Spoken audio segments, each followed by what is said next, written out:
Might be obvious to most of you, but the bones make the blood.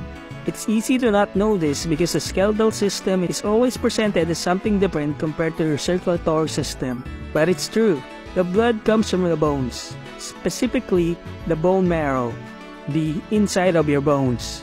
This is why people with leukemia and other blood diseases need a bone marrow transplant.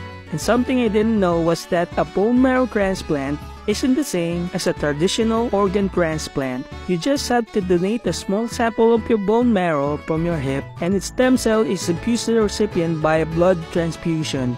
Sadly, you can't just receive a transplant from anybody. You need a matching donor, which could be hard to find. Luckily, registering to be a potential donor is easy, since you only need to do a swab test to do so.